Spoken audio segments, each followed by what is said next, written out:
रेवंत रेड्डी जी, विक्रमा भट्टी मल्लू जी,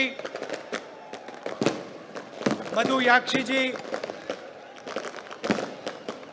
दामोदर नरसिम्हा जी, जन्ना रेड्डी जी, पोन्नला जी, शाबिर अली जी, जीवन रेड्डी जी, उत्तम रेड्डी जी, मोहम्मद अजहरुद्दीन जी, जग्गा रेड्डी जी, भाइयों और बहनों, कांग्रेस के हमारे प्यारे कार्यकर्ता, प्रेस के हमारे मित्रों, आप सबका यहां बहुत बहुत स्वागत, नमस्कार।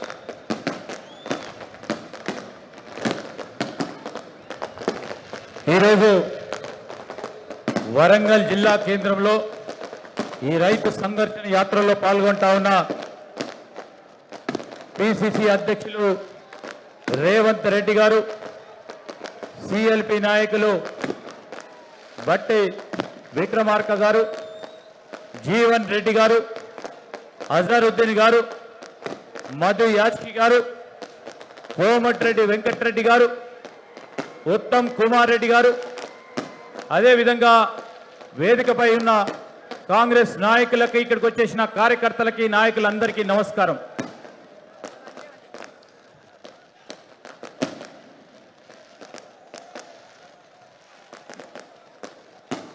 ये जो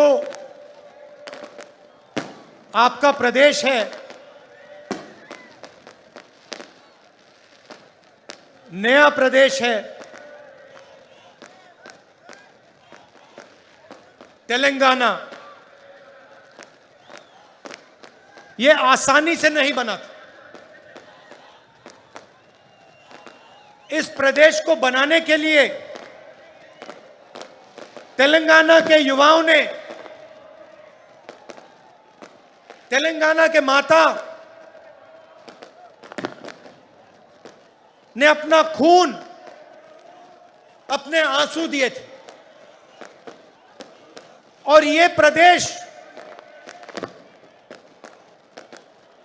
किसी एक व्यक्ति के लिए नहीं बना था, ये एक सपना था, तेलंगाना के जनता का सपना था। మన రాష్ట్రము కొత్త రాష్ట్రము నవరాష్ట్రంగా ఏర్పడ్డది। ఇది చాలా సులువుగా చాలా మంది యువకులు, అమ్మలు, అక్కలు వారి శ్రమతో, వారి రక్తంతో, వారి కన్నీళ్లతో తెలంగాణ రాష్ట్రం ఏర్పడ్డది। ఈ తెలంగాణ రాష్ట్రం ఏ ఒక్కరి మనిషి గురించి రాష్ట్రం ఏర్పడలేదు। తెలంగాణ రాష్ట్రం ఇక్కడ ఉన్న యువకులకి, రైతు సోదరులకి, కార్మిక సోదరులకి, ఉద్యోగులకి, వారికి రాబోయే కాలంలో సుభిక్షమైన రాష్ట్రం ఏర్పాటు కావడానికి తెలంగాణ రాష్ట్రం ఏర్పాటు కావడం జరిగిందని మనవి చేస్తా ఉన్నా। 8 साल हो गए। मैं आपसे पूछना चाहता हूं, तेलंगाना का जो सपना था, प्रगति का सपना, उस सपने का क्या हुआ? पूरा तेलंगाना देख सकता है कि एक परिवार को जबरदस्त फायदा हुआ, मगर मैं आपसे पूछना चाहता हूं, तेलंगाना की जनता को क्या फायदा मिला? क्या आपको रोजगार मिला? आज यहां पर किसानों की विधवा स्टेज पे हैं, रो रही हैं। ये किसकी जिम्मेदारी है? और ये अकेली नहीं है, ऐसी तेलंगाना में हजारों बहनें हैं।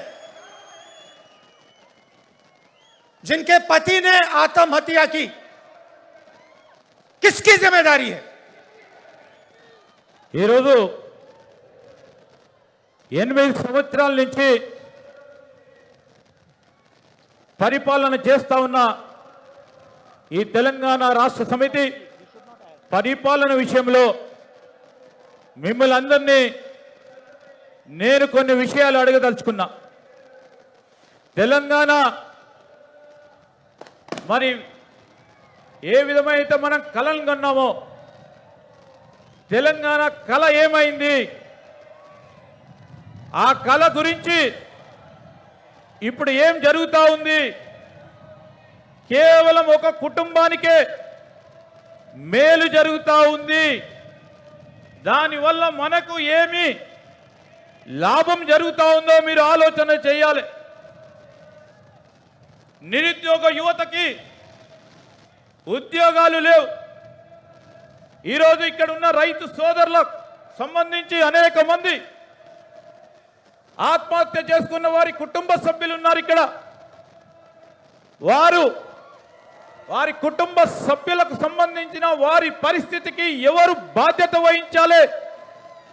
వేదికపై ఉన్న ఈ రైతు కుటుంబాలే కాదు, ప్రతిరోజు అనేక మంది, నెలకు 1000 మంది వరకు, వీరొక్కరే కాదు అనేక మంది ఆత్మహత్య చేసుకుంటా ఉన్నారు. దీనికి ఎవరు సమాధానం చెప్తారు అని మిమ్మల్ని నేను అడుగుతా ఉన్నా. सपने को पूरा करने के लिए आपने अपना खून, अपने आंसू दिए, आप लड़े, मगर हम भी आपके साथ खड़े थे. कांग्रेस पार्टी ने भी आपके साथ ये लड़ाई लड़ी और अंत में कांग्रेस पार्टी ने और सोनिया गांधी जी ने ये काम पूरा करके तेलंगाना की जनता को दिया. और भाइयों और बहनों, आप ये मत भूलिए, ये काम कांग्रेस पार्टी के लिए आसान नहीं था.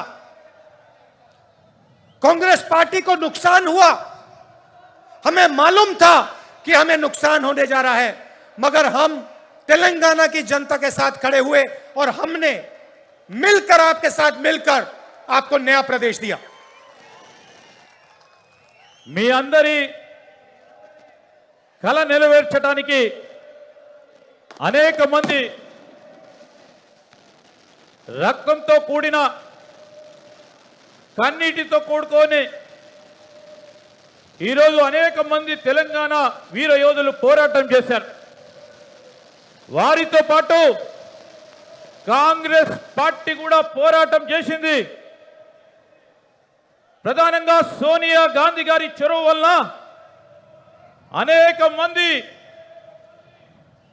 ఆత్మదానాలకు సంబంధించి సానుభూతితో సోనియా గాంధీ గారు తెలంగాణ రాష్ట్ర సాధనలో ముందడుగేసి తెలంగాణ రాష్ట్రాన్ని ఇవ్వటం జరిగింది.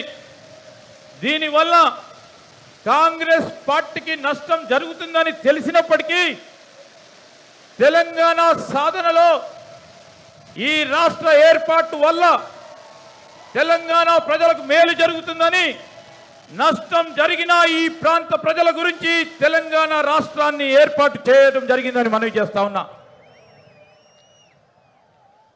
आपने सोचा था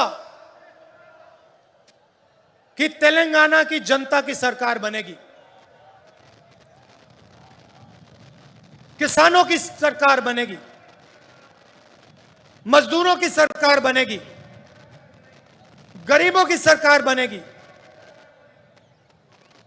पता लगा जनता की सरकार नहीं बनी.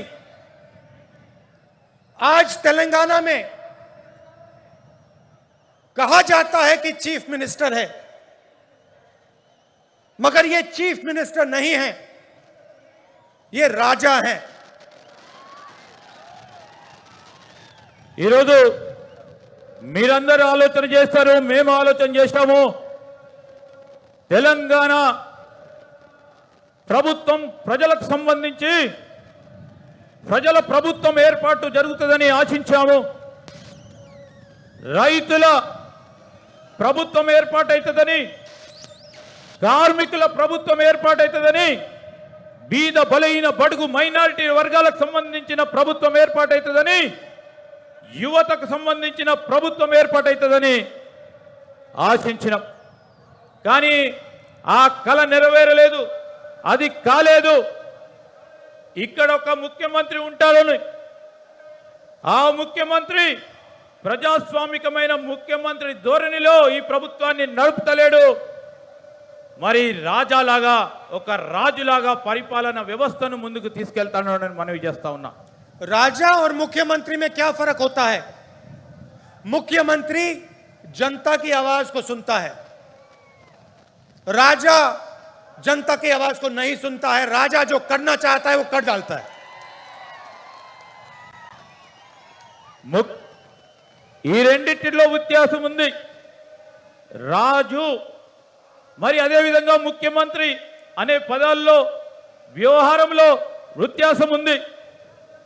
ముఖ్యమంత్రి అనేవారు ప్రజలకు సంబంధించిన వ్యక్తిగా ప్రజాస్వామికంగా పరిపాలన చేస్తారు. రాజు అనేవారు తన సొంత పరిపాలన వ్యవస్థ గురించి, ప్రజల గురించి ఆలోచన చేయలేరు అని మనవి చేస్తా ఉన్నా. मुख्यमंत्री लोकतंत्र में भरोसा करता है. मुख्यमंत्री जनता की बात सुनकर निर्णय लेता है. राजा को लोकतंत्र से कुछ लेना देना नहीं. जो राजा के दिल में आता है वो राजा कर देता है. यह फर्क है. ముఖ్యమంత్రి ప్రజాస్వామిక విధానంలో ప్రజల మాటలు విని పరిపాలన కొనసాగిస్తారు. కానీ రాజు అనేవాడు వారి సొంత అభిప్రాయాలతో, సొంత నిర్ణయాలతో ప్రజలకు సంబంధం లేకుండా మరి పరిపాలన కొనసాగిస్తారని మనవి చేస్తా ఉన్నా. छत्तीसगढ़ में हमारी सरकार है. चुनाव के समय हमने 2 वायदे किए थे, बड़े वायदे किए थे. पहला वायदा कि छत्तीसगढ़ के किसानों का हम कर्जा माफ करके दिखा देंगे, और दूसरा वायदा पैडी को हम 2,500 रुपए में खरीदेंगे. ఛత్తీస్గఢ్లో కాంగ్రెస్ ప్రభుత్వం వచ్చే ముందు 2 ఎన్నికల హామీలు ఇచ్చాం. ఒకటి రైతుల రుణమాఫీ, రెండవది పండించిన వరి పంటకి కనీస మద్దతు ధర అదనంగా బోనస్ ప్రకటించి 2,500 రూపాయల వరకు క్వింటల్కి వరి ధాన్య కొనుగోలు చేస్తా ఉన్నాం.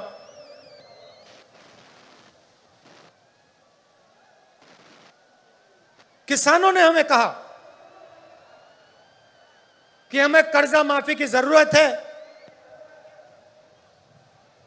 और हमें 2,500 रुपए आप दीजिए. हमने उनकी आवाज सुनी, और आज आप जाइए, छत्तीसगढ़ जाइए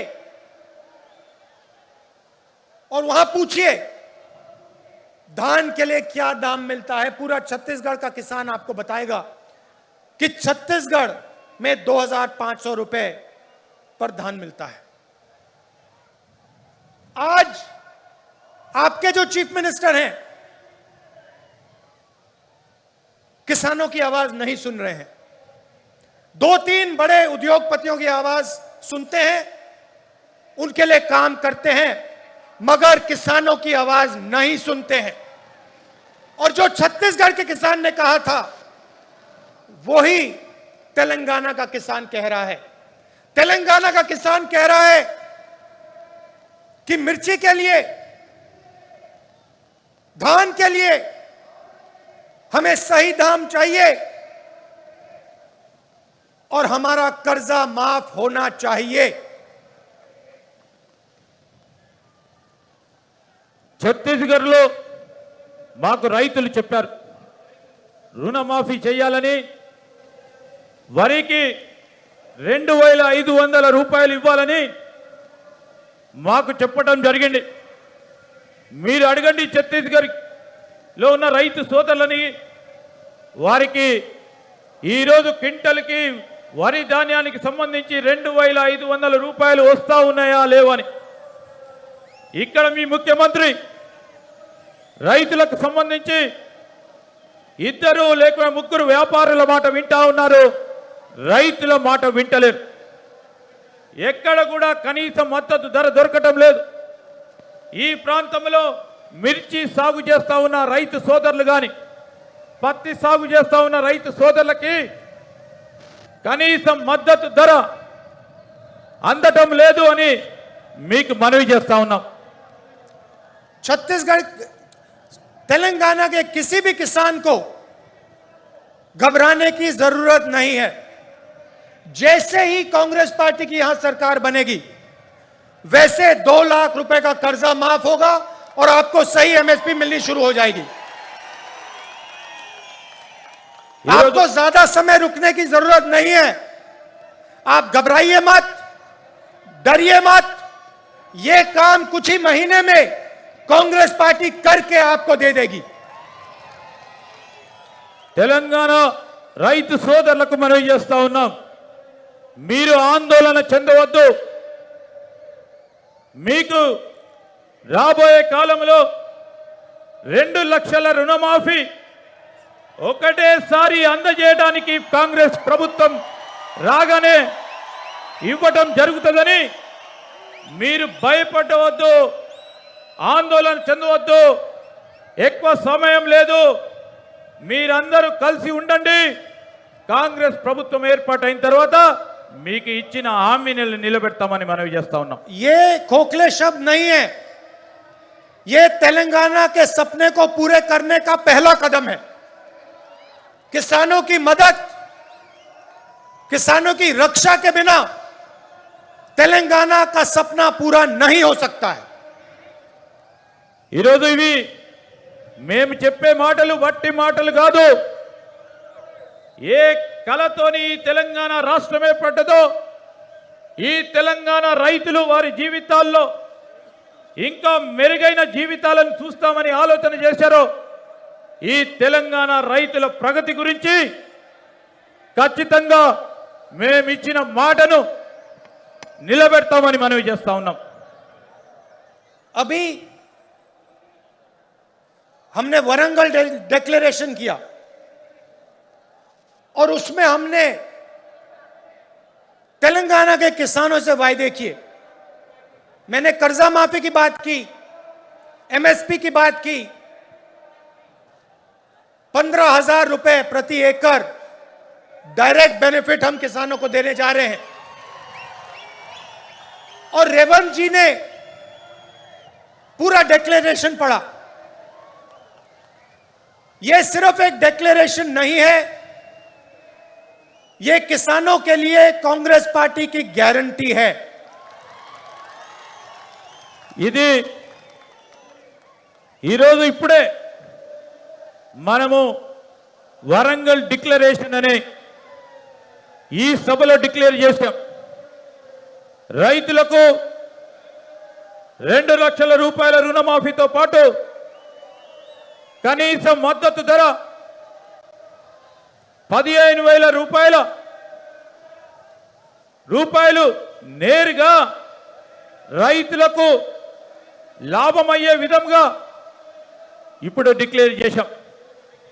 రేవంత్ గారు ఇప్పుడే పూర్తి స్థాయిలో ఆ డిక్లరేషన్కు సంబంధించిన అనేక అంశాలని మీ ముందుకు పెట్టడం జరిగింది. ఇది కేవలం డిక్లరేషన్ కాదు, కాంగ్రెస్ పార్టీ తరఫున ఇది రైతులకిచ్చే కాంగ్రెస్ పార్టీ తరఫున గ్యారంటీ అని నేను తెలంగాణ రైతులకు మనవి చేస్తున్నాను. तेलंगाना के हर किसान को यह डिक्लेरेशन पढ़ना चाहिए और जब आप इस डिक्लेरेशन को पढ़ेंगे, आप यह बात याद रखिए कि इस डिक्लेरेशन का हर शब्द कांग्रेस पार्टी की गारंटी है। మీరు ప్రతి రైతు ఈ రాష్ట్రంలో ఉన్న ప్రతి రైతు డిక్లరేషన్ ని చదవాలి. మీరు చదివి ఈ డిక్లరేషన్ లో ఉన్న ప్రతి అంశం విషయంలో మేము చెప్పదలుచుకున్నాం, ఇది కాంగ్రెస్ పార్టీ గ్యారంటీ. రైతు సోదరులను మరి ఆదుకునే కార్యక్రమ భాగంలో బాధ్యతగా అని మీ అందరికి మనవి చేస్తా ఉన్నాం. और ये हम इसलिए कर रहे हैं क्योंकि हम जानते हैं कि अगर किसान कमजोर रहेगा तो तेलंगाना का सपना पूरा कभी नहीं हो सकता है, क्योंकि किसान ही इस प्रदेश की नींव है, फाउंडेशन है। ఈరోజు మేము మీకు చెప్పదలుచుకున్నది ఒకటే, రైతులు బలహీనపడ్డప్పుడు తెలంగాణ రాష్ట్రం ప్రగతిలో నడవలేదు. అలాంటి సందర్భంలో ఈ డిక్లరేషన్ రైతు సోదరులకు ఒక పునాదిగా మన రాష్ట్రంలో కొత్త వ్యవసాయానికి సంబంధించి వ్యవసాయంపై ఆధారపడి ఉన్న రైతు సోదరులకు, రైతు కూలీలకి, కౌలు రైతులకి ఒక పునాది ఈ డిక్లరేషన్ అని మనవి చేస్తా ఉన్నాం. मैंने पहले आपसे सवाल पूछा था कि तेलंगाना के साथ धोखा किसने किया। तेलंगाना का जो सपना था उससे किसने धोखा किया। तेलंगाना से हजारों करोड़ रुपए किसने चोरी किए, उस व्यक्ति का नाम क्या है। नहीं, सुनाई नहीं दिया, फिर से बोलिए, क्या नाम है उसका। तो आप एक बात अच्छी तरह समझ लीजिए और कांग्रेस का हर नेता, हर कार्यकर्ता इस बात को अच्छी तरह समझे।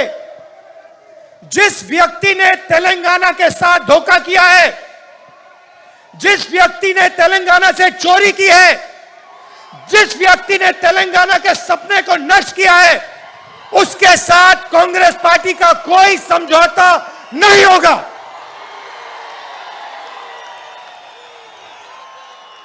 మిమ్మల్ని ఇంతకు ముందు ఒక ప్రశ్న అడిగా, ఎవరు ఈ తెలంగాణ రాష్ట్రానికి సంబంధించిన ప్రజలను మోసం చేశారని. తెలంగాణ కళని ఎవరు మోసం చేశారని వేల కొలది రూపాయలకు సంబంధించిన అవినీతి ఎవరు చేశారు, దీనికి కారకులు ఎవరు, నష్టం చేసిన వారెవరు అని మిమ్మల్ని అడుగుతా ఉన్నాం. ఈరోజు గట్టిగా చెప్పాలి మీరు అని, ఈ మోసం చేసిన వారు ఎవరు అని మేము అడుగుతా ఉన్నాం. కాంగ్రెస్ కార్యకర్తలు, నాయకులు, యావత్ కాంగ్రెస్ పార్టీ మిత్రులు మీరందరూ ఆలోచన చేయాలి. కాంగ్రెస్ పార్టీ ఇలాంటి మోసం, తెలంగాణ రాష్ట్ర ప్రజలను మోసం చేసిన వారిని, తెలంగాణ కళలని మోసం చేసిన వారిని, వారితోని ఏ విధమైన మనకు వారికి ఏ విధమైన సంబంధం ఉండబోదని కాంగ్రెస్ పార్టీ కార్యకర్తలకి, నాయకులకి మేము మనవి చేస్తా ఉన్నాం. और अगर ये सवाल आज के बाद किसी भी कांग्रेस नेता ने उठाया, उसको हम कांग्रेस पार्टी से बाहर कर देंगे।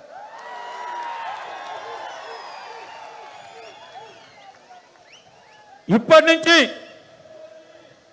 ఈ ప్రశ్న ఏ కాంగ్రెస్ కార్యకర్త, నాయకుడు అడిగినా కాంగ్రెస్ పార్టీలో నుంచి వారిని బహిష్కరణ చేయబడటం జరుగుతుంది. चाहे वो कोई भी हो, कितना भी बड़ा हो, उसको हम पार्टी से बाहर कर देंगे। వారు ఎవరైనా కానీ ఎంత పెద్దవారైనా కానీ వారిని పార్టీ నుంచి బహిష్కరించబడుతుందని మనవి చేస్తా ఉన్నాం. आप अगर किसी भी कांग्रेस पार्टी के नेता को टीआरएस से समझौता करना है तो या वो टीआरएस में चला जाए या फिर बीजेपी में चले जाए.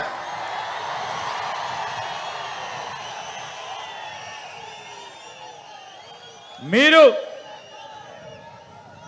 ఎవరైనా కాంగ్రెస్ పార్టీ నేతలు కార్యకర్తలు టిఆర్ఎస్ పార్టీతోనైనా బీజేపీ పార్టీతోనైనా ఏ విధమైన ఒప్పందాలు చేసుకున్నా అనుబంధం పెట్టుకున్నా వారు టిఆర్ఎస్ లకు పోవచ్చు, బీజేపీలకు పోవచ్చు, కాంగ్రెస్ పార్టీలో ఉండొద్దని మనవి చేస్తా ఉన్నాం. हमें उस व्यक्ति की कोई जरूरत नहीं है. మాకు ఆ వ్యక్తి అవసరం లేదు. हम यहां हमारी विचारधारा की लड़ाई है. हम राजा से समझौता नहीं करेंगे.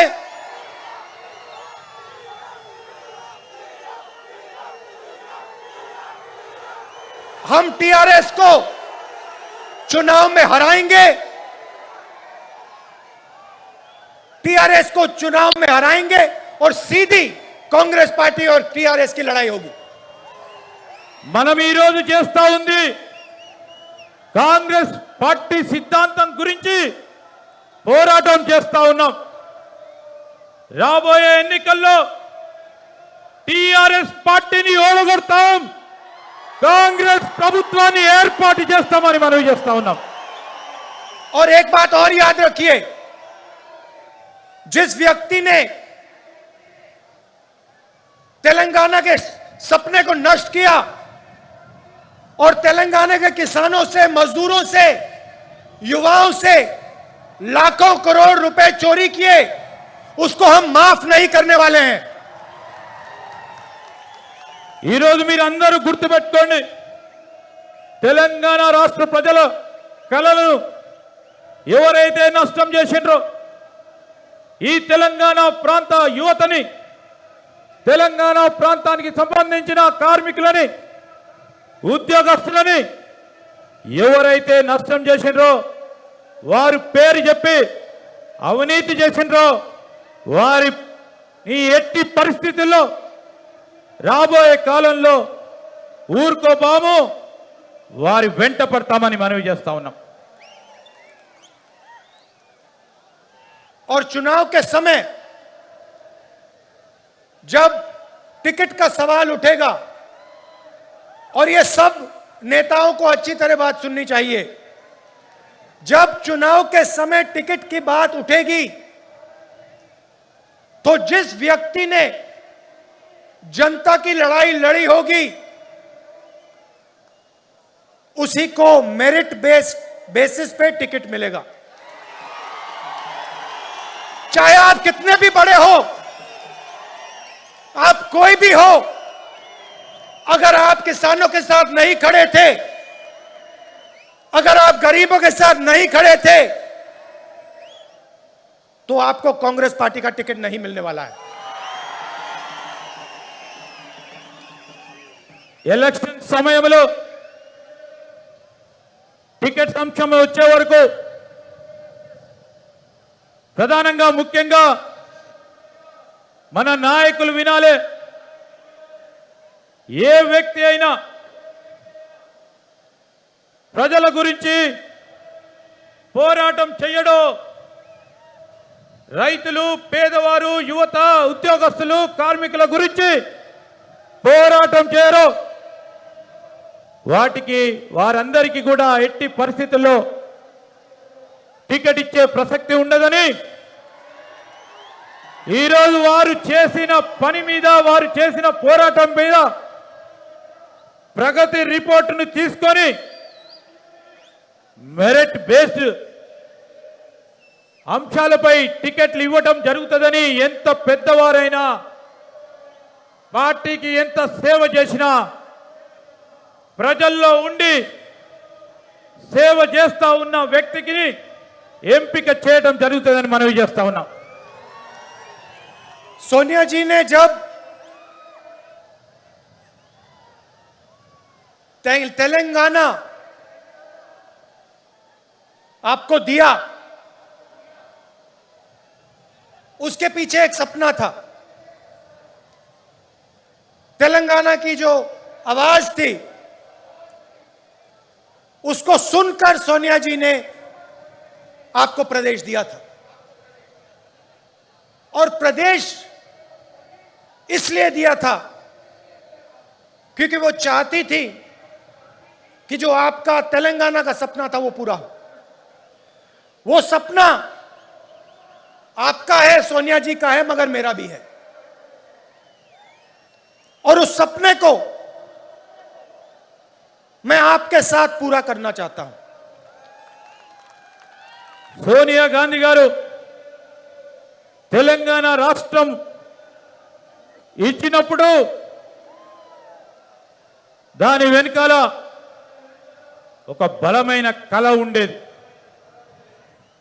ఆ కళ నెరవేరాలని సోనియా గాంధీ గారు ఆనాడు మన తెలంగాణ రాష్ట్రం ఇస్తే వారు కన్న కళ, వారితో పాటు మీరందరి కన్న కళ,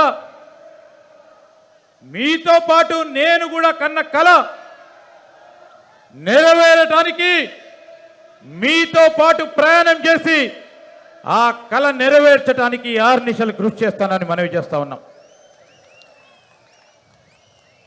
तो जहां भी मेरी जरूरत होगी, जहां भी आप मुझे बुलाना चाहते हो, जहां भी मैं तेलंगाना की मदद कर सकता हूं, मैं करने को तैयार हूं.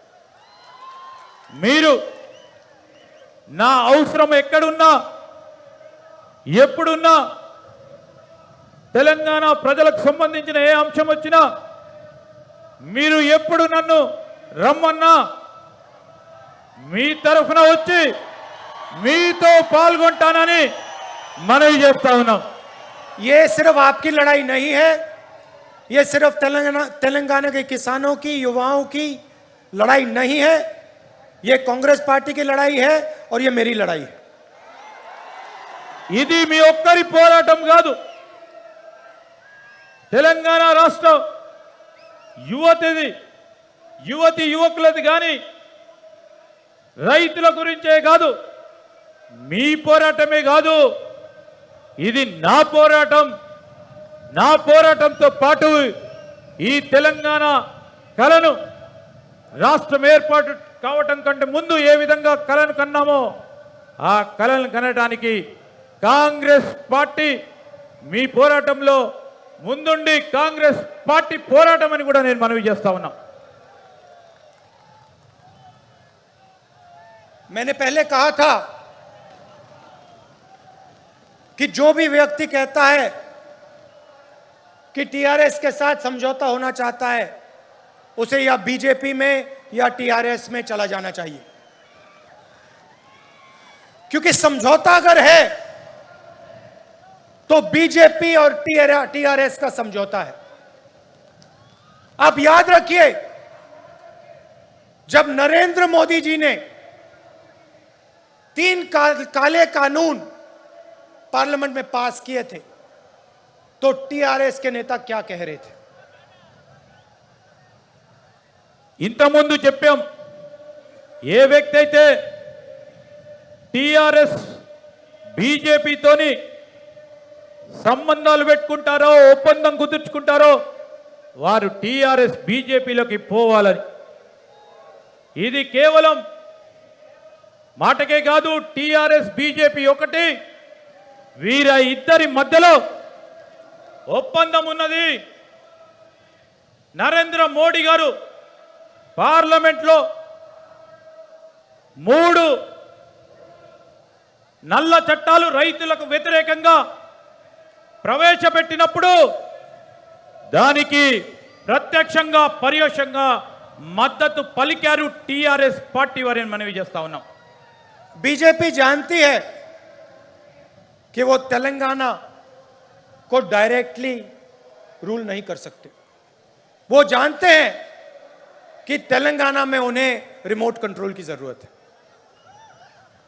బీజేపీకి తెలుసు తెలంగాణలో నేరుగా ప్రభుత్వం ఏర్పాటు చేసే శక్తి వారికి లేదు. అందుకోసమే బీజేపీ వారు కేంద్రంలో ఢిల్లీలో ఉండి రిమోట్ కంట్రోల్ ద్వారా టీఆర్ఎస్ పార్టీ ద్వారా ఇక్కడ ప్రభుత్వాన్ని నడపాలని ఆలోచన చేస్తా ఉన్నారు. बीजेपी जानती है कि कांग्रेस बीजेपी से कभी समझौता नहीं कर सकती. इसलिए बीजेपी चाहती है कि तेलंगाना में टीआरएस की सरकार रहे. బీజేపీకి తెలుసు ఎప్పుడు కూడా ఈ భూ ప్రపంచం ఉన్న వరకు కాంగ్రెస్ బీజేపీ తోని పొత్తు ఉండదు, ఒప్పందం ఉండదు, సంబంధం ఉండదని. అందుకోసమే బీజేపీ వారు కాంగ్రెస్ ప్రభుత్వం ఇక్కడ ఏర్పడుతుందని టీఆర్ఎస్ పార్టీ ప్రభుత్వానికి మద్దతునిస్తా ఉంది. వారి ద్వారా ప్రభుత్వం నడిపించే కార్యక్రమం చేస్తుందని మనవి చేస్తా ఉన్నాం.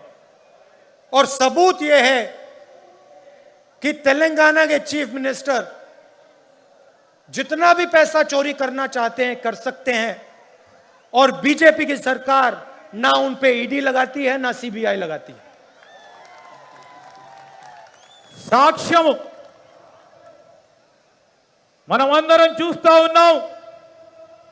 తెలంగాణ ప్రభుత్వం ఎంత అవినీతి చేసినా మరి ఈరోజు కేంద్ర ప్రభుత్వం ఈడీ ద్వారా కానీ ఇతర దర్యాప్తు సంస్థల ద్వారా కానీ విచారణ జరుపుతలేదు. మీరు గమనించమని కోరుతా ఉన్నాం. ये रैली किसानों के लिए थी, किसानों को भरोसा देने के लिए थी, वरंगल डिक्लेरेशन के लिए थी. हम चाहते थे कि तेलंगाना के किसानों को मालूम हो कि कांग्रेस पार्टी एक साथ उनके साथ खड़ी है और उनकी पूरी मदद करने जा रही है. ఈరోజు ఇంత పెద్ద బహిరంగ సభ రైతులకు సంబంధించి వారికి ఆత్మస్థైర్యం కలిగించడానికి, వారికి భరోసా ఇవ్వటానికి, దానికి తోడు వరంగల్ డిక్లరేషన్ చెప్పటానికి తెలంగాణ రైతు సోదరులకు మేము చెప్తా ఉన్నాం. కాంగ్రెస్ పార్టీ ఎల్లప్పుడూ కూడా రైతు సోదరులకు సంబంధించిన ఏ అంశం వచ్చినా వారితోని నడుస్తుంది, వారికి అండగా నిలబడుతుందని ఈ రోజు ఈ బహిరంగ సభ ద్వారా మేము తెలియజేసుకుంటున్నాం. किसानों को हमने इसलिए मैसेज दिया क्योंकि वो इस प्रदेश की नींव है, फाउंडेशन है. अगली रैली में हम आदिवासियों को ऐसा ही मैसेज देना चाहते हैं. ఈ రోజు ఈ సభ ద్వారా రైతులకు ఒక సందేశాన్ని ఇవ్వటానికి రైతు సోదరులు ఈ ప్రాంత ప్రజలందరికీ సంబంధించి ఈ ప్రభుత్వానికి సంబంధించి ఈ రోజు మనం ఇచ్చే ఈ సందేశం రైతు సోదరులకు ఒక పునాదిగా చెప్పటానికి ప్రధానమైన అంశాలు ముందుకు పెట్టాం. రాబోయే కాలంలో ఆదివాసులకు సంబంధించి ఇదే విధమైన సభను నిర్వహిస్తామని మనవి చేస్తా ఉన్నాం. और उनकी जो लड़ाई है 10% रिजर्वेशन की जो लड़ाई है उसमें हम उनकी पूरी मदद करने जा रहे हैं. ఆదివాసులకు సంబంధించి ట్రైబల్స్ కు సంబంధించి వాళ్ళ పోరాటం ఏదైతుందో 10% రిజర్వేషన్ సంబంధించిన అంశాల్లో కాంగ్రెస్ పార్టీ వారి పరంగా పోరాటం చేస్తుందని మనవి చేస్తా ఉన్నాం. तेलंगाना बनने के बाद आपने टीआरएस को 2 बार मौका दिया और टीआरएस ने तेलंगाना के जनता को धोखा दिया. अब आप कांग्रेस पार्टी को एक मौका दीजिए और किसानों की गरीबों की सरकार हमें बनाने दीजिए। తెలంగాణ ఏర్పడ్డ తర్వాత మీరు 2 మార్లు టిఆర్ఎస్ పార్టీకి అవకాశం ఇచ్చారు. తెలంగాణ ప్రజలకు వారు మోసం చేశారు. కాంగ్రెస్ పార్టీకి ఒక్కసారి అవకాశం ఇవ్వండి. రైతులకు, యువతకి, అన్ని వర్గాల పేదవారికి,